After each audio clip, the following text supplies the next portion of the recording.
Meus irmãos, boa noite. A paz do Senhor Jesus. Amém. É um prazer estar com vocês. Deixa eu me apresentar para vocês. Eu me chamo Tiago. Eu sou copastor na Igreja Congregacional do Estreito. Quem conhece o Estreito aqui? Olha aí, que bênção. Que bênção, viu? 2 ou 3, né? Já serve para Deus estar presente no meio deles. 2 ou 3 conhecem. Queridos, eu estou acompanhado da minha esposa, Carla. Ela está ali com o Calel no colo, de 1 ano e 4 meses, e o Caleb, de 8 anos. Né? Calel estava muito empolgado com a banda, né? Não sei se vocês escutaram os gritos dele aí. Então ela já foi para o cantinho ali, né? Para tentar contê-lo. E também estou acompanhado do nosso irmão, um jovem lá na nossa igreja local, o irmão Vinícius, está ali conosco. Deus abençoe a vida de cada um de vocês. Vamos abrir nossa Bíblia no livro de 1 João, no capítulo 2. Nós vamos ler apenas o versículo 18 e nós vamos basear nosso estudo no versículo 18 de 1 João, capítulo 2. Mas também iremos passear pela Escritura para entendermos o tema que nos foi proposto. Nós vamos falar sobre o papel do anticristo no tempo do fim. O papel do anticristo no tempo do fim. Diz assim a palavra do Senhor. Mais uma vez, 1 João, capítulo 2, versículo 18, diz assim o texto sagrado: Filhinhos, já é a última hora, e como ouvistes que vem o anticristo, também agora muitos anticristos têm surgido, pelo que conhecemos que é a última hora. Vamos orar mais uma vez? Senhor, nós te oramos no nome de Jesus, e nós queremos agradecê-lo, ó Deus, por sua bondade, por sua misericórdia derramada sobre as nossas vidas. Nós louvamos o seu nome nesta noite, e isso é um grande privilégio. E neste momento, Senhor Deus, estaremos estudando a sua palavra. Nós entendemos que o homem natural não compreende as coisas do Espírito, porque elas se discernem espiritualmente. Então rogamos, ó Deus, para que o teu Espírito possa nos dar entendimento. Ilumina o nosso entendimento, Senhor, na medida que o Senhor seja glorificado e esta querida juventude seja abençoada e edificada para o louvor e a glória do seu santo nome. Esta é a nossa oração a Ti no nome de Jesus. Amém. Eu queria, a caráter de introdução, perguntar: quem vocês acham que é o anticristo? Quem é o anticristo? Porque se tornou tão comum e tão natural nós escutarmos pessoas falando que sabe quem é o anticristo. Alguns dias, alguns apontaram e disseram que o anticristo era o Donald Trump, mas antes dele já disseram que era o Emmanuel Macron. Falo de pessoas ainda que nossa geração tem acompanhado. Alguns dizem, ou diziam até então, que o Elon Musk também era um grande... ele se destacava em algumas características que apontava como anticristo. Outros já disseram que era o Papa, faleceu. Outros já disseram aqui no Brasil que era o presidente Jair Bolsonaro, ou o ex-presidente Jair Bolsonaro. Minha mãe acha que o anticristo é o PT. Não me perguntem por quê, né? Enfim, não faltam pessoas com essas características do anticristo, e por essas características elas serem evidentes demais, em algumas figuras públicas, acaba que a gente vai ver sempre alguém surgindo dizendo: olha, deve ser fulano de tal, só pode ser fulano de tal. Hoje também, já há vários podcasts. Se você der um Google aí no YouTube, você vai ver que tem tantos podcasts com pessoas, inclusive pessoas de grande envergadura teológica, falando sobre quem é o anticristo, dependendo da corrente teológica que defende. Mas o problema é que geralmente a maioria dos podcasts, eles são sensacionalistas. E eles vivem dizendo de onde é que vem o anticristo, ou quem é o anticristo, e às vezes esses dizeres, eles são a par da Escritura, não aquilo que a Escritura tem nos revelado. Então, pelo fato do anticristo, a partir da ótica bíblica, ser uma figura muito controversa, como nós veremos nesta noite, ninguém vai negar a sua existência. Todavia, no tocante a quem ele é, depende muito, e essa já é uma premissa, depende muito da escola teológica que você acredita. Suponhamos, nós temos pelo menos 4 escolas principais, que cada uma dessas escolas tem uma visão específica a respeito do anticristo. Nós temos a escola milenista, nós temos a escola pós-milenista, nós temos a escola pré-milenista histórica e nós temos uma escola chamada pré-milenista dispensacionalista. E geralmente, cada uma dessas escolas tem uma interpretação a partir dos textos bíblicos. E assim, como eu não tenho tempo para falar sobre o que cada uma dessas escolas falam a respeito do texto sobre quem é o anticristo, seria necessário uma série de exposições em cima desse tema. Hoje eu pretendo me deter apenas a uma apresentação introdutória à luz dos textos que nós vamos ler. Então, o meu objetivo nesta noite é apresentar a clareza do texto sagrado. Eu não tenho como fugir de uma viés de alguma escola teológica, porque eu tenho uma escola teológica por trás da minha interpretação, mas eu vou tentar conduzi-los a partir daquilo que o texto diz. E aí vocês vão ter a clareza sobre o papel do anticristo no tempo do fim. Eu dividi o meu estudo em 3 tópicos. O primeiro tópico eu quero falar sobre a palavra anticristo e o conceito de anticristo à luz da Escritura. Um segundo tópico, eu quero mostrar como a Escritura descreve o papel específico do anticristo no tempo do fim. E eu quero encerrar sobre aquilo que vai ainda ocorrer antes da manifestação absoluta e clara do anticristo. São esses 3 tópicos e eu peço ao Senhor que o Senhor possa nos dar uma noite abençoada a partir desse estudo. Então, primeiro tópico, a palavra anticristo e o conceito do anticristo.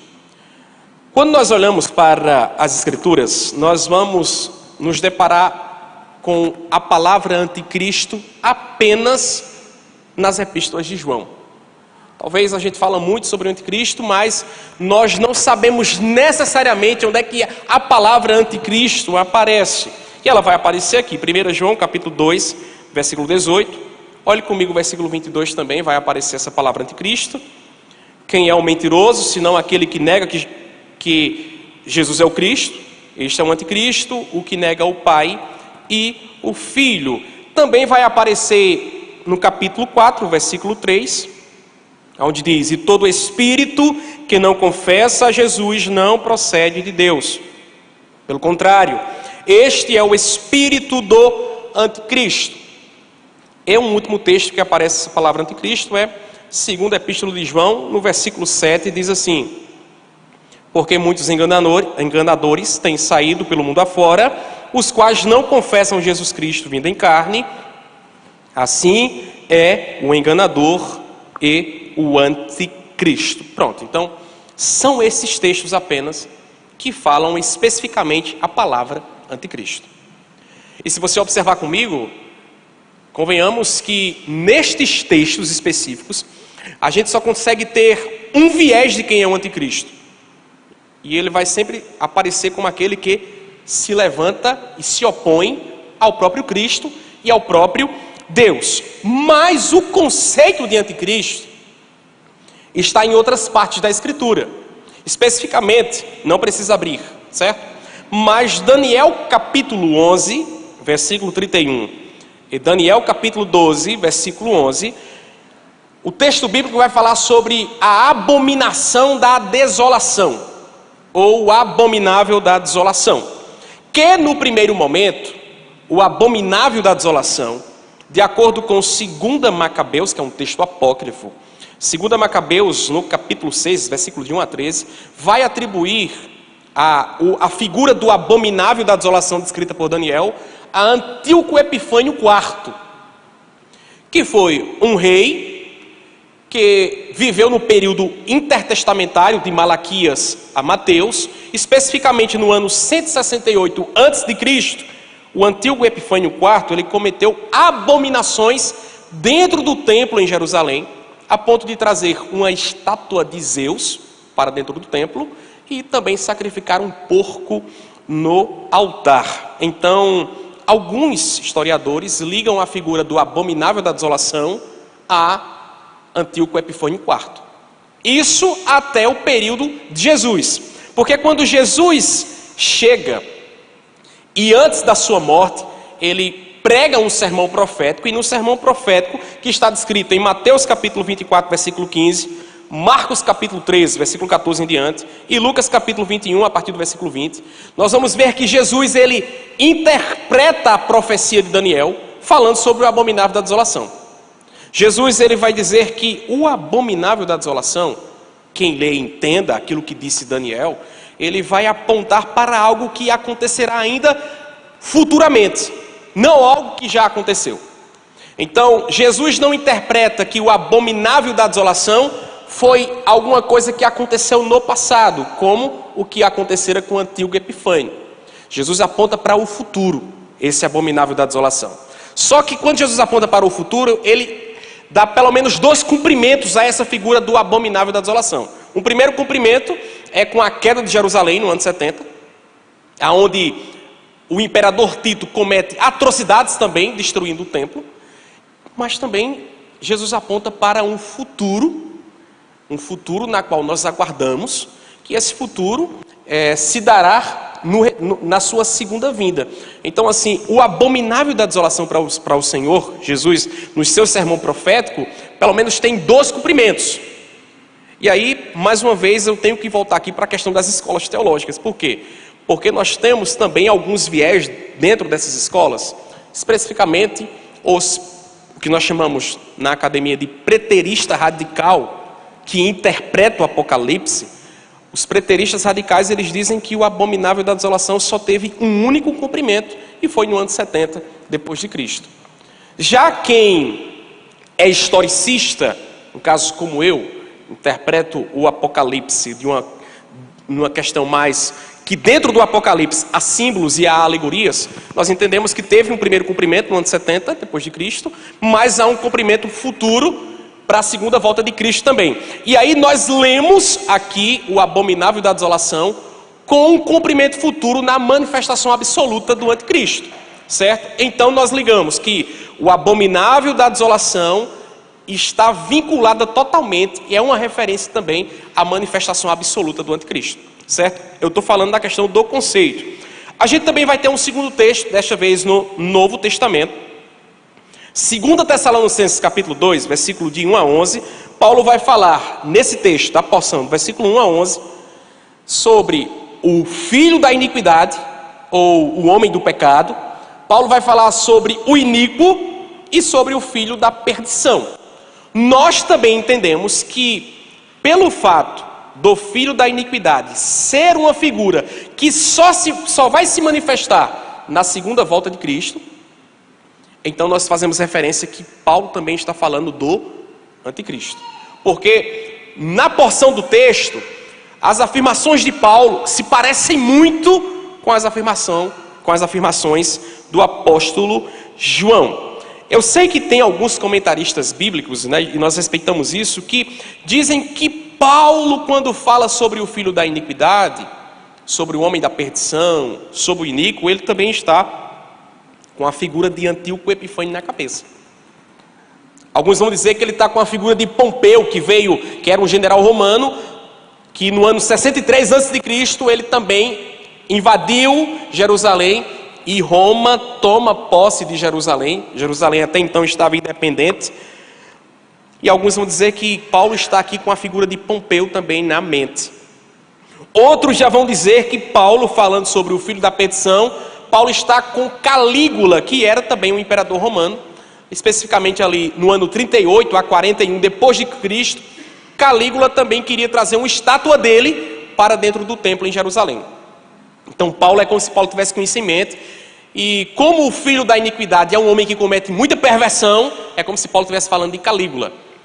Porém, tirando essa parte especulativa do texto, nós vamos entender que Paulo está fazendo figura a alguém muito mais poderoso e perverso que vai surgir antes do retorno de Cristo. E nós temos, ainda falando do conceito de anticristo, nós temos o último texto que se encontra lá em Apocalipse capítulo 13, versículo 16 e 17, onde o apóstolo João vai falar sobre a figura da besta, aonde essa besta ela vai emergir com muito poder. Inclusive, João prevê uma besta que se levanta com poder político, econômico e religioso.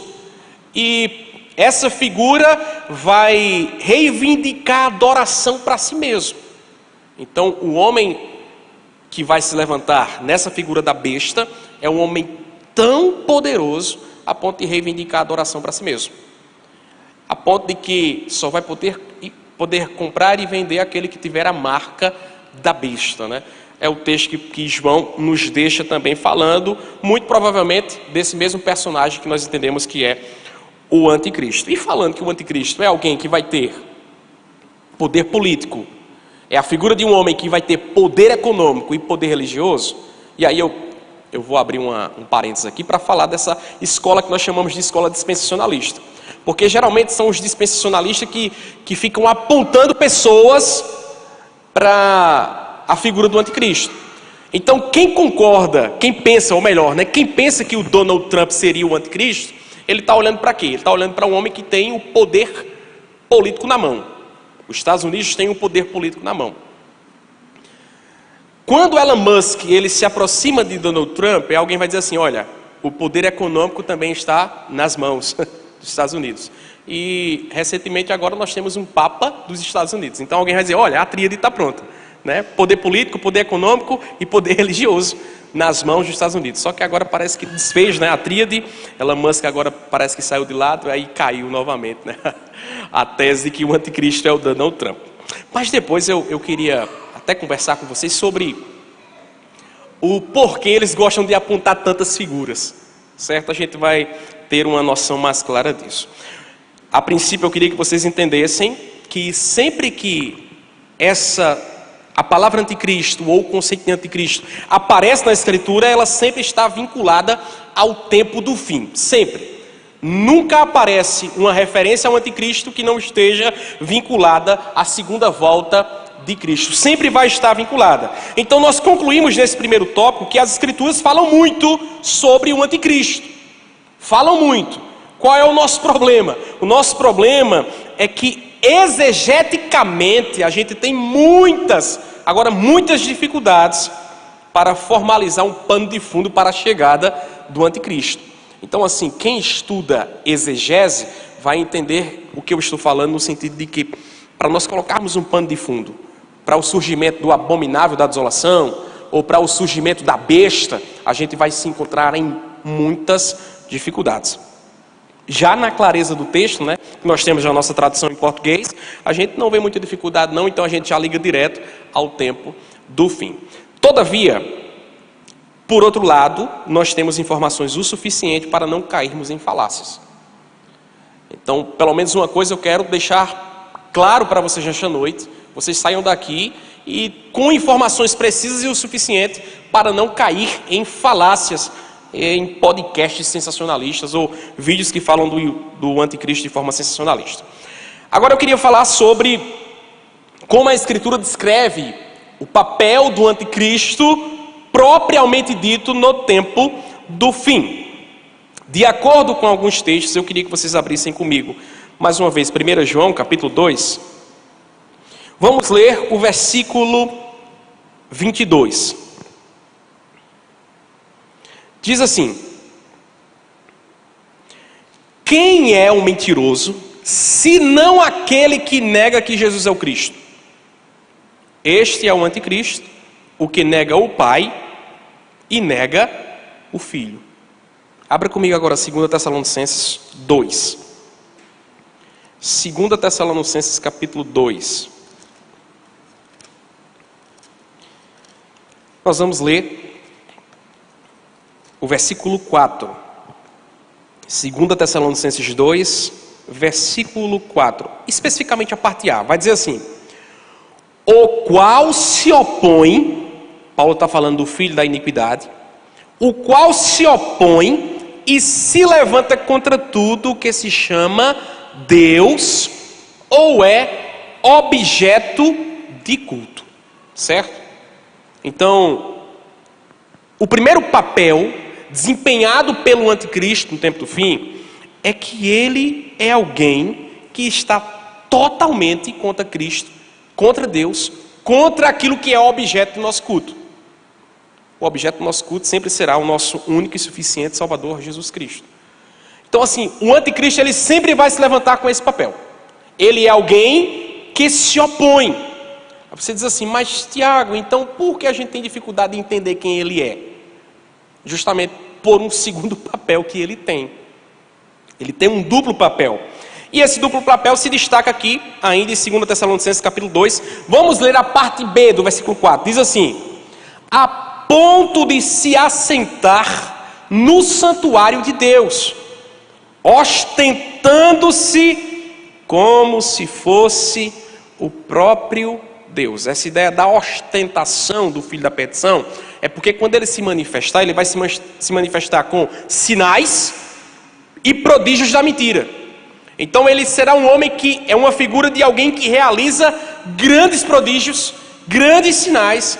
Então ele vai conseguir se ostentar como sendo o próprio Deus. Eu não queria me deter aqui, porque é uma discussão aonde será esse santuário, mas eu quero que vocês apenas entendam que ele, pelo fato de sua manifestação ser poderosa, ele vai conseguir ostentar a ponto de ser o próprio Deus. E o que é que isso quer nos dizer? O anticristo, ele também vai aparecer como sendo o arqui-imitador de Cristo. Então, por um lado, ele é aquele que se opõe a Cristo, mas por outro lado, ele é alguém que imita a Cristo. Nós devemos entender que, segundo as Escrituras, ele é tanto o adversário, quanto ele é o imitador, a ponto de querer assentar-se no santuário de Deus. Ele tem esse duplo papel, essa dupla atuação. Então o espírito do anticristo, ele tanto pode estar naquele que nega Jesus, que Jesus veio em carne, ele pode atuar naquele que diz assim, olha, eu não creio em Jesus, como também ele pode atuar do outro lado, sendo aquele que imita Jesus e que tenta seduzir a muitos com os seus sinais e prodígios. Lembrando um texto, do sermão profético de Jesus, Mateus 24, 24, Jesus vai dizer assim lá: surgirão falsos cristos e falsos profetas operando grandes sinais e prodígios para enganar, se possível, os próprios eleitos. Então, se possível fora, o espírito do anticristo enganaria até os salvos. Se fosse possível, não é. E aqui eu quero fazer algumas observações. Quem é que engana alguém se mostrando em oposição? Ninguém.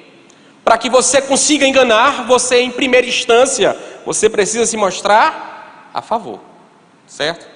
Então para alguém que diz assim, não é o Donald Trump, porque o Donald Trump é a favor da cristandade, ele é a favor do nosso time. Talvez não seja, talvez não seja o Trump, Mas olhando por esse lado, os dispensacionalistas dizem assim, pode ser. Por quê? Porque ele só vai conseguir enganar depois que ele tiver a massa na mão. Deu para entender? Deu para entender, Então, é por isso que os dispensacionalistas estão sempre atirando em alguém. Tanto naquele que opõe, quanto naquele que imita. Quem garante que ele lá na frente não vai se manifestar e dizer assim, peguei todos vocês, agora vocês estão na minha mão. Então assim, olha, o papel do anticristo no tempo do fim será intensificar aquilo que ele já vem fazendo desde a entrada do pecado no mundo. Até a sua manifestação absoluta, ele vai intensificar os seus ataques, tanto em oposição, a gente sempre vai ver o aumento da prostituição, o aumento da devassidão, o aumento da desilusão, a gente sempre vai ver um crescimento promíscuo da sociedade, sempre. O ser humano cada vez mais se intensificará caminhando ante Deus. E esse é um papel que o anticristo, através do seu espírito maligno, atua nos filhos da desobediência. Mas por outro lado, ele também vai intensificar nos falsos mestres, nos falsos cristos. Por outro lado, ele vai intensificar o seu papel com a heresia. Então você verá muitos púlpitos disseminando falsos ensinos. Muito.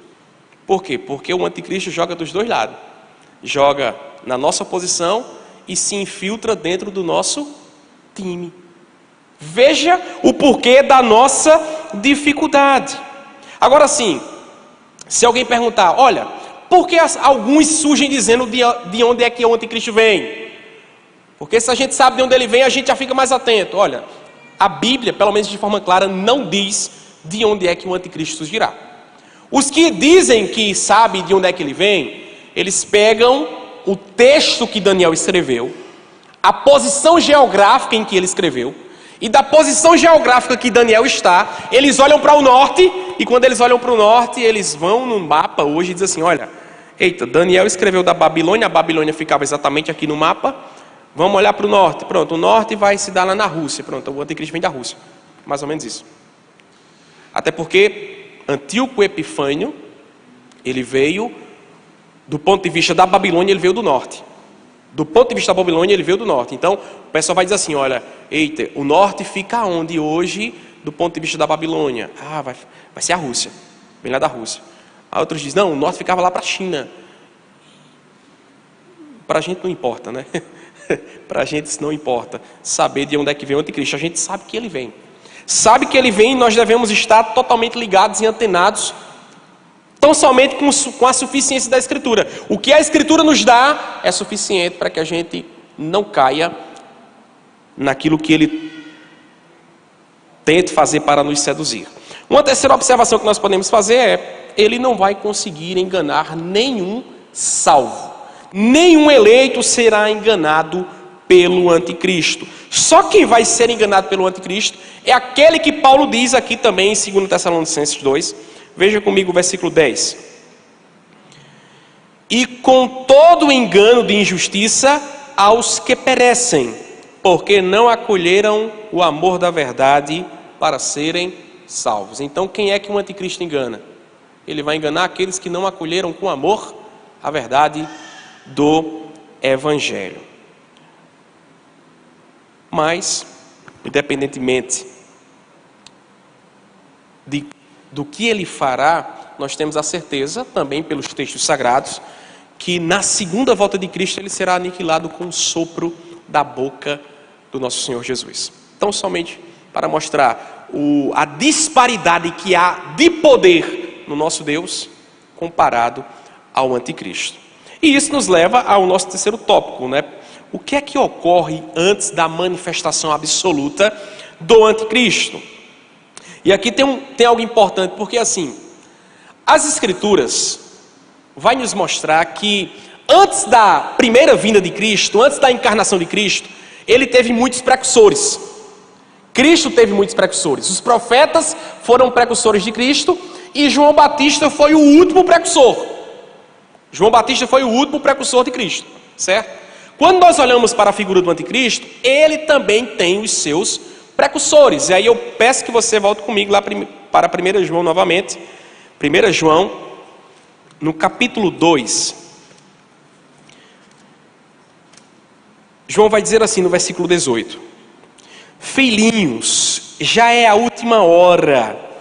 E como ouvistes que vem o anticristo, olha só, é como se falar sobre o anticristo também era doutrina apostólica, né? Porque João está dizendo assim, como ouvistes que vem o anticristo?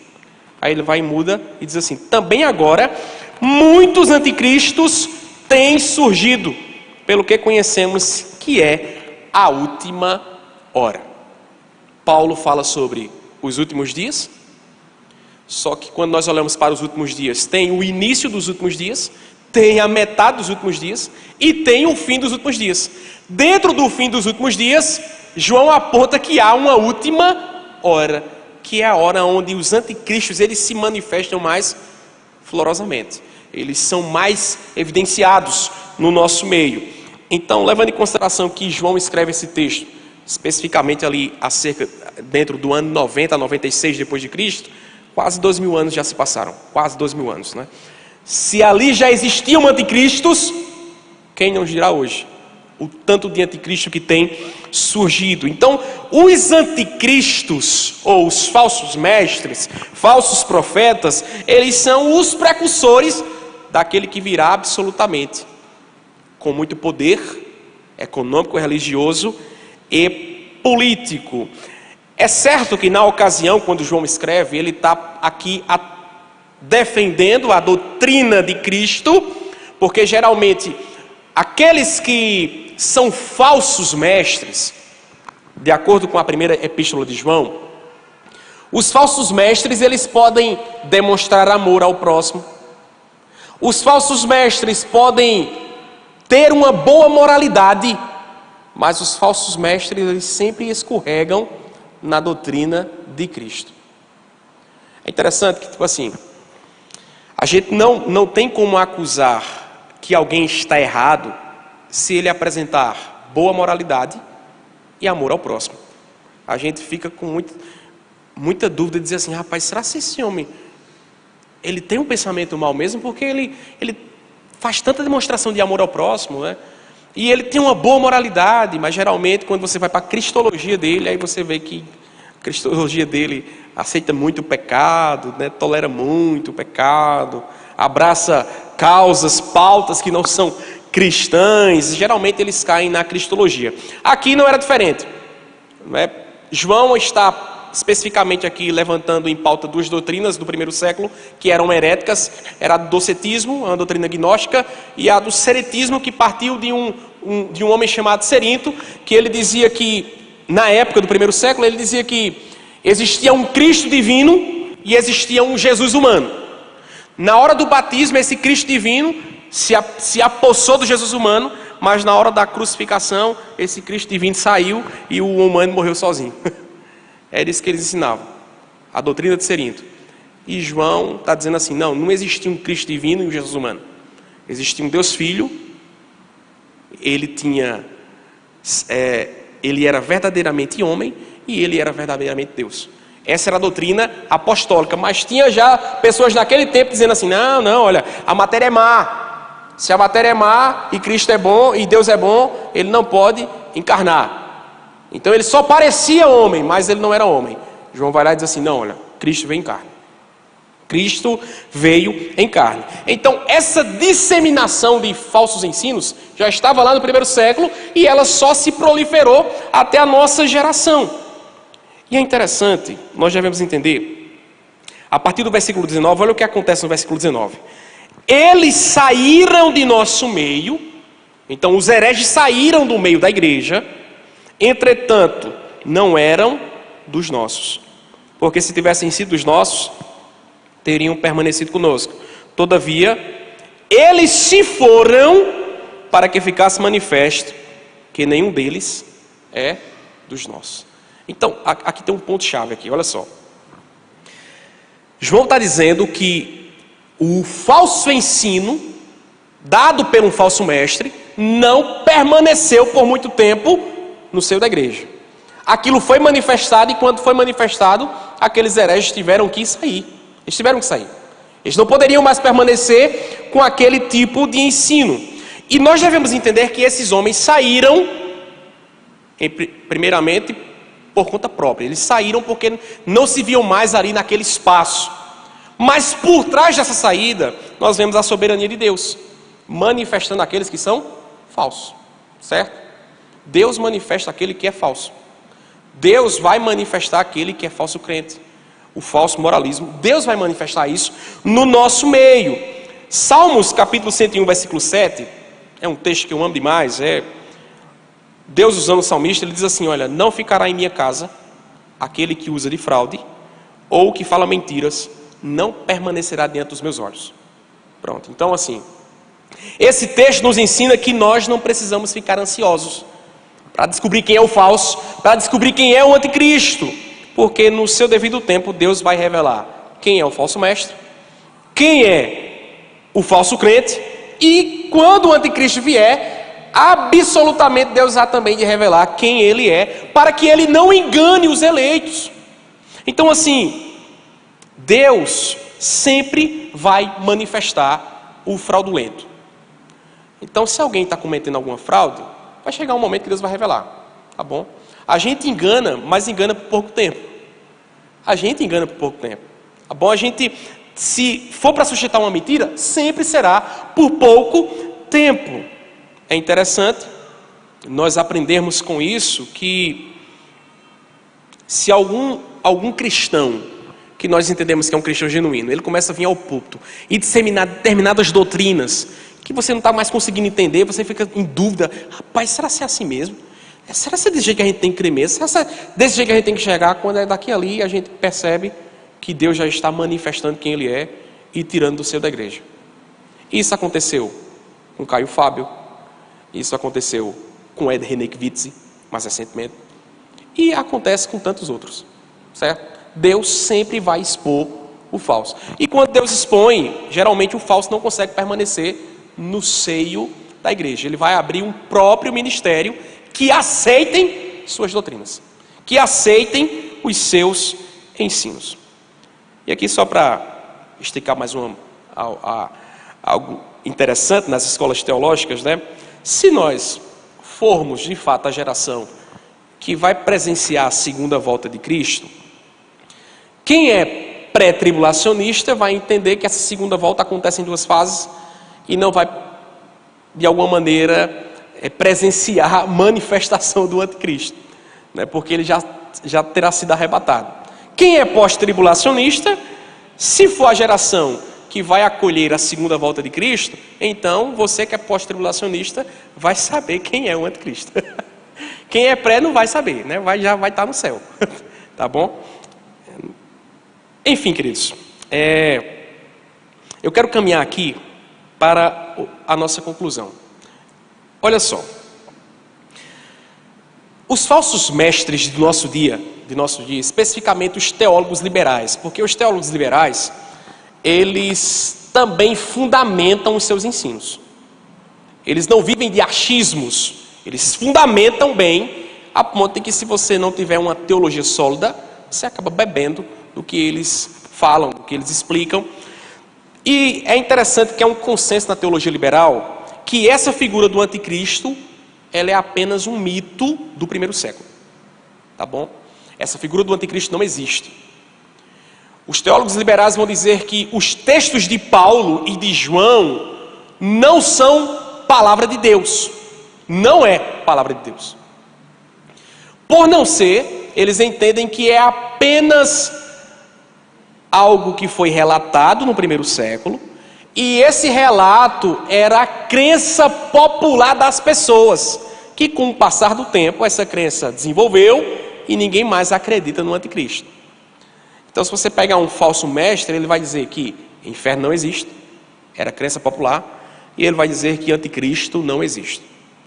E eles vão começar a alegar na parte do sentimento. Ele vai dizer assim, olha, não, porque o anticristo não pode existir, porque o anticristo assusta as pessoas. E Deus não quer ninguém assustado. Aí você leva por esse lado, é verdade, Deus não quer assustar ninguém. Deus é amor. Então, geralmente, eles apelam para isso, sempre para os sentimentos. Não, Deus não pode criar um inferno, porque se ele criar um inferno, como é que ele vai criar um ser humano para queimar ele depois? Deus não vai fazer isso. Os teólogos liberais, ele apela para os nossos sentimentos. Todavia, nós entendemos, nós cremos, que os textos de Paulo e João são inspirados, são canônicos, são palavra de Deus. Não é um relato do primeiro século, como se fosse uma literatura histórica apenas. Não. Nós cremos que o que Paulo falou, que o que João falou, há de se cumprir e é a pura e genuína palavra de Deus. Por que eu estou dizendo isso? Porque é típico do falso mestre disseminar isso nos púlpitos, que essa figura do anticristo é apenas mitologia pagã, que o anticristo não virá, não tem essa figura de poder político, econômico e religioso, não existe.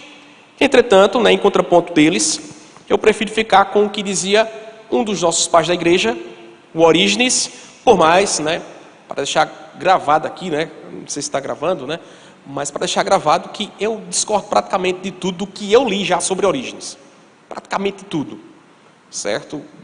Tenho muita dificuldade com a literatura de Orígenes, mas com isso eu concordo. Eu estou falando na medida daquilo que eu já li sobre ele. Mas com isso eu concordo. Ele chega a dizer assim: tudo o que Cristo é em realidade, o anticristo oferece em aparência. Tudo o que Deus é em realidade, o anticristo dá em aparência. Ou seja, todo falso ensino com aparência de verdade é, em certo sentido, um anticristo. É, em certo sentido, um falso ensino. Então, assim, partindo disso, nós devemos ter muito cuidado com falsos ensinos com aparência de verdade. E por que aparência de verdade? Porque se você tem um crente falando, lógico que a primazia que você vai ter em sua mente é o quê? É uma pessoa de Deus que está falando. Não, o crente que está falando? Então, geralmente, o que o crente fala sempre virá acompanhado com a verdade. Mas se ele estiver disseminando uma mentira, você vai ficar em dúvida antes de dizer assim: rapaz, esse cara é um falso mestre. Porque você sabe que é um crente que está falando ali. E a gente não conhece os corações, somente Deus. Por que eu estou dizendo isso, queridos? Olha só. Esses dias eu escutei um evangelista de grande porte em nossa cidade, Campina Grande. E ele estava dizendo assim, que hoje é melhor você ter um filho que cai no pecado de fornicação que um filho homossexual. Certo? Ele estava pregando isso. É melhor ter um do que o outro. E a pergunta que fica é: não é pecado os dois? Se os dois é pecado, por que eu tenho que preferir um em contraponto do outro? Isso é um falso ensino. A Bíblia não ensina que você tem que preferir um e outro. Mas como é um evangelista que está falando, vem com essa aparência de verdade o que ele está falando. Uma outra questão: um pastor, também aqui em Campina Grande, ele ministrava e ele dizia assim: olha, o adultério hoje se tornou muito banal, está muito banalizado. Então, em nosso tempo, a gente não pode tratar o adultério como se fosse um pecado radical. Na realidade, acaba sendo uma besteira que alguém pode cometer, eu posso cometer, você pode cometer. E ele tratou o adultério assim. E aí eu fiquei pensando, olha, Deus nos dá o 7º mandamento, lá em Êxodo, capítulo 20. E o 7º mandamento é: não adulterarás. Não adulterarás. É uma ofensa direta, gravíssima, diante do nosso Deus. No livro de Provérbios, a gente vai ter inúmeras sentenças contra o adultério. E é interessante que Salomão vai dizer que o adultério é uma loucura. E ele está dizendo aquilo inspirado por Deus. É Deus que está dizendo que o adultério é uma loucura. Que Deus abomina o adultério. Aí vem um pastor e ele diz que é uma besteira que acontece com qualquer um. E tem pessoas ouvindo. Mas porque é um pastor falando, vem com essa aparência de verdade, flexibilizando o pecado. Para encerrar, um terceiro exemplo, estou falando exemplos que eu ouvi. Um presbítero, que é engenheiro civil, ele estava compartilhando que não tinha nenhum problema em prestar o serviço da sua empreiteira para a construção de um bordel, certo? A discussão se tornou para esse lado aí, né? Crente, pode ou não pode? Aí ele foi e disse assim: eu não vejo nenhum problema em pegar a minha empreiteira para construir um bordel. E aí a minha indagação foi: tá certo, se Deus abomina a prostituição, você não vê nenhum problema em construir um bordel. Isso é no mínimo duvidoso, meu irmão. Certo? Você não pode desvincular o seu emprego de quem você é. Tá bom? Deus não faz uma dicotomia da sua vida, não. Diz assim: olha, você, como advogado, você pode atuar assim, mas na igreja você adora desse jeito. Esse é um exemplo. Tem algum advogado aqui? Tem não. Advogado. Tem psicólogo aqui? Psicólogo? Tem não. Bom, vamos supor, um advogado, o senhor é criminalista? Advogado criminalista ou não? É não, né? Pronto. Quem sofre mais é quem é da área de criminalista. Porque ele vai ter que pegar um bandido que foi pego em flagrante e tratar ele como um cliente. Ele é o meu cliente agora, e agora eu vou defendê-lo, talvez para amenizar a pena dele, ou para declará-lo inocente, mesmo sabendo que o cara é bandido. E aí você é um advogado cristão. E o tanto de cristão que abraça essas causas, irmãos. Aí diz assim, não, mas é o meu trabalho. É o seu trabalho. Pegar o bandido e tratá-lo como cidadão de bem, em contraponto àquele que foi a vítima. Rapaz, reveja como é que você está trabalhando. Reveja, rapaz. Porque a sua vida não é uma dicotomia. Você não pode lá fora pregar algo e aqui dentro adorar de um jeito.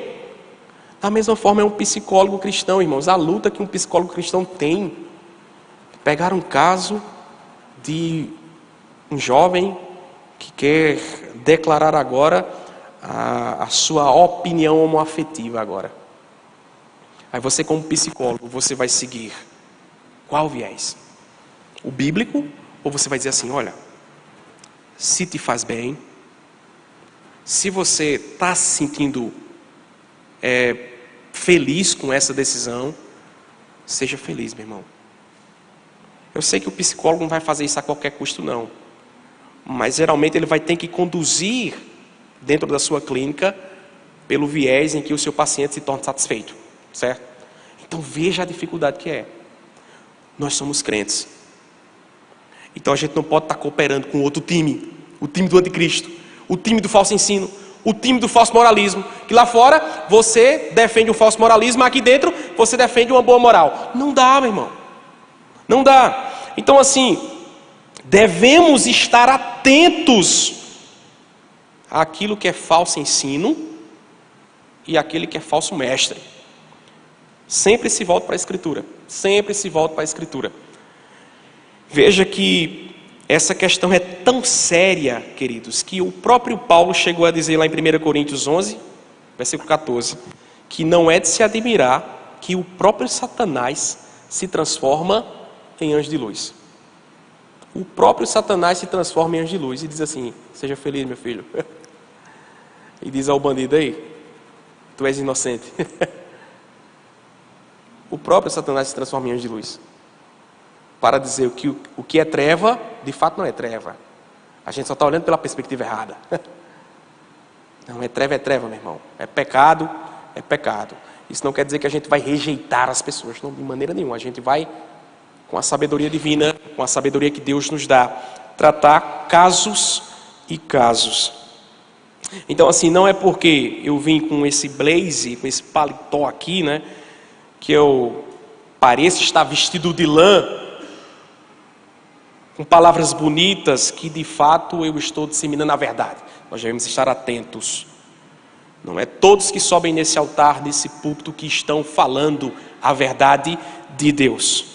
E a minha última aplicação é, lembre-se bem, o papel do anticristo nesse tempo do fim é intensificar a sua atuação, jogando muito bem dos dois lados. E ele nunca se machuca, viu? Ele nunca fica na reserva, não, ele joga muito bem dos dois lados. Dos dois lados, tá bom? Então, que Deus aplique, né, esse estudo ao seu coração. Eu tentei ser bem introdutório aqui no assunto, mas abro o caminho para que vocês estudem mais as questões das escolas teológicas do que o que cada escola defende o seu ponto de vista do anticristo, tá bem? Que Deus abençoe vocês. Para mim foi um prazer mais uma vez.